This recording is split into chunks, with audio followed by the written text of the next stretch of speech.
faut qu'une couple d'années tu cultives, on va dire, du blé ou du grain. Puis là, une autre année, tu sèmes de l'avoine. Pour que, ben, comme Jonathan a dit, les différents minéraux, ça que les graines y retirent. C'est important aussi de considérer que ce qu'on appelle la rotation des cultures, c'est important, c'est toujours considéré de façon à ce que chaque plante va puiser des éléments particuliers. Et par exemple, des tomates, les tomates ont beaucoup d'exigences et vont aller chercher des éléments nutritifs en grande quantité et certains éléments nutritifs.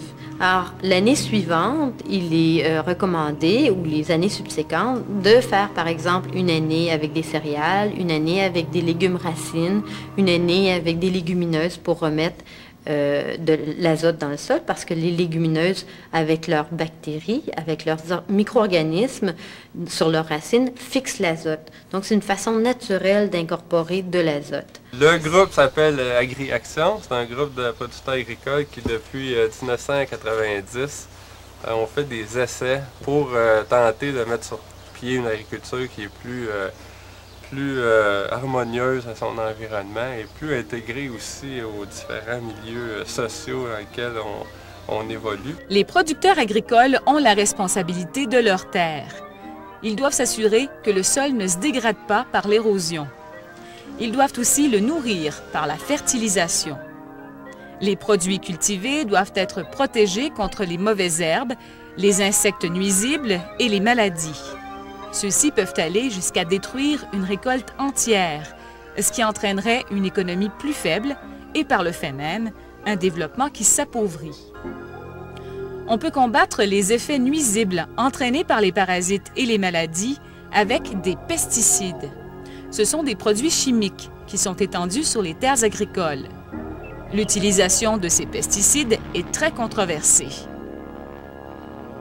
Il a été prouvé que certains pesticides, comme le DDT, sont nocifs pour notre santé et pour l'ensemble de la biosphère. Est-ce qu'il existe des produits chimiques qui sont sans danger pour l'environnement? Ou encore, existe-t-il des alternatives aux produits chimiques? Si vous étiez agriculteur, que feriez-vous? Qu'est-ce qu'on met à part ça dans les champs pour éviter qu'on ait des problèmes, pour que notre production, pour que nos récoltes soient plus grandes? On ajoute des pesticides dedans pour enlever les mauvaises herbes et tout ça. Quels peuvent être les désavantages de l'utilisation de ces produits-là? Les herbicides et les pesticides, quand ils sont sur les champs, peuvent s'infiltrer dans les nappes d'eau souterraines. Peut-être tu mets ça sur, qu'on va dire, comme ton champ de grains, puis après ça, tu donnes ça à tes vaches. Puis ça, quand les vaches, ils mangent ça, ça va dans la viande, après ça va dans le produit laitier aussi. Puis ça, nous autres, on mange ça. Et ça va les sauver beaucoup de temps. Ils vont juste arroser ça sur leur champ, puis ça va tuer tous les insectes, tout ça. Okay. Et pour eux, c'est bon, les avantages sont mieux que les désavantages à ce moment. Disons que j'étais bien chimique avant de connaître Jacques. C'était épouvantable. Je pense que j'étais le plus chimique de tout le groupe. C'était moi qui mettais le plus de produits dans le champ. Je dirais que j'ai réduit mes intrants chimiques de quasiment, au niveau des engrais, de 50 %, puis au niveau des pesticides, j'ai réduit de 66 %. Et puis le sol est en meilleure santé? Ben, je dirais qu'il doit être en meilleure santé parce que la mauvaise herbe pousse beaucoup mieux.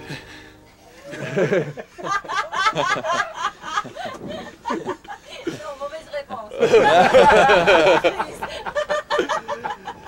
Mais je me rappelle que il y a quelques années, une terre que je cultive, entre autres, c'est une terre louée. Le propriétaire n'osait même pas prendre la terre de son champ pour remonter son terrain parce qu'il le trouvait trop rempli de pesticides. Puis aujourd'hui, j'en aurais pas peur de planter mes plants de tomates dans cette terre-là. Les pesticides sont tellement réduits à l'intérieur de ces champs-là qu'il y a beaucoup moins de problèmes. Puis, qu'est-ce qui est le plus drôle, c'est que j'ai réduit mes intrants de beaucoup. Puis, encore jusqu'à date, je me suis pas rendu compte de baisse de rendement, même dans mes champs. Est-ce que vous croyez que l'éducation et l'entraînement est nécessaire pour les fermiers de nos jours? Oui, oui, beaucoup, parce qu'il y a tellement de choses qui changent. Et puis, surtout pour les herbicides, il faut se tenir à date tout le temps. L'hiver, on a des compagnies qui donnent des cours. On va à différentes réunions pour s'informer sur différentes herbicides pour les récoltes. Qu'est-ce que tu fais pour assurer ta santé personnelle quand tu utilises des produits chimiques? Quand j'arrose pour les produits chimiques, j'ai des coveralls comment dire ça, qu'on peut jeter après. On paye après 400 $ chaque. D'un raid d'habitude 5-6 pendant la saison. Fait quand ils viennent trop sales, ils ne lavent pas, ils les jettent. Et puis on sert des gants en caoutchouc, exprès pour souvent l'herbicide qu'on reçoit, les gants viennent avec dans les boîtes. Il n'y a pas de raison qu'on ne devrait pas s'en servir. Et puis aussi, on essaie de mettre un masque respiratoire. Là, on ne le fait pas tout le temps, parce que des fois, on est trop pressé, mais la plupart du temps, on s'en sert. Je dirais que le fait de manœuvrer moins de pesticides, puis tout ça, puis c'est peut-être et tout, il y a eu une éducation que j'ai eue là, une couple d'années qui a fait qu'avant les pesticides, je traînais ça sur le siège en arrière dans le char, puis les jeunes jouaient là-dedans. Puis, disons qu'à cette heure, je fais beaucoup plus attention parce que je suis conscientisé que. Puis en mettant moi aussi, j'ai moins à en transporter. Certains insectes ne sont pas attirés à certaines plantes et n'y vont pas si ces plantes sont dans un jardin. Alors, en mettant, mettons, une certaine plante à l'entour des patates, il y a moins de chances qu'il y ait des coccinelles qui vont y aller. Okay. Puis, t'évites d'utiliser des pesticides. Bien, il y a beaucoup d'herbicides, quand ils touchent la terre, sont neutralisés. Comme le Roundup, la minute qu'il touche la terre, lui, il est neutralisé. Et puis, le petit montant qu'on s'en sert, les plantes vont l'absorber. Je sais, avec les pesticides, les insectes s'habituent. Alors, après bout de temps, si tu en sers, ils s'habituent, alors ça ne les tue pas. Alors, tu as besoin d'en mettre plus pour être capable de les tuer. Alors, ceci affecte la nourriture que les fermiers sont en train de pousser. Ça, les compagnies ont fait leur test là-dessus. Et puis, c'est tout approuvé par le gouvernement, alors il ne devrait pas avoir de problème avec ça. On peut remplacer certains intrants chimiques, les engrais entre autres, les herbicides aussi, par des techniques plus douces pour l'environnement. Ça nous a amené à faire évidemment des engrais verts, à faire des meilleures rotations, puis à réduire. Puis à remplacer aussi, à utiliser des techniques mécaniques de contrôle des mauvaises herbes plutôt que des techniques chimiques. Ce qu'on voit ici, c'est bien plus qu'un simple groupe de canetons. C'est un système de contrôle organique des mouches d'étable. Les canetons développent un appétit vorace pour les mouches. Dès leur arrivée à l'étable, on a constaté une grande diminution des mouches. On ne peut pas prouver avec certitude que seuls les canetons ont aidé à diminuer la population de mouches. Mais ce qui est certain, c'est qu'on les a souvent observés en train d'en manger.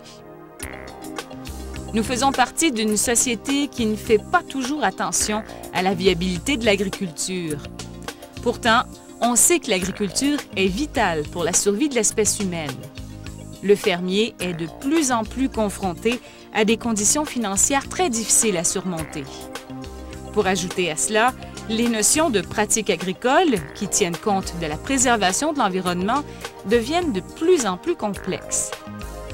Est-ce qu'on encourage vraiment nos agriculteurs à être écologiques dans leur méthode de travail? Ou est-ce qu'on ne les pousse pas plutôt vers des solutions qui ne sont efficaces qu'à court terme?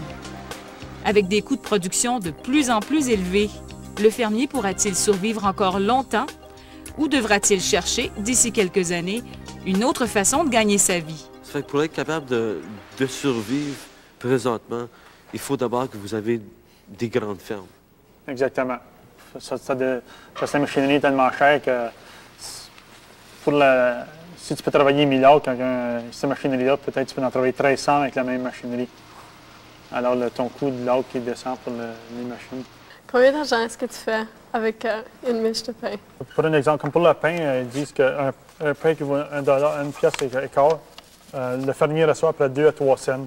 Comment que tu peux rester fermier avec tous les dépenses puis tout ça? Je veux dire, ça ne tente pas de dire, bon, ben, je laisse ça aller puis je vais me trouver un autre job.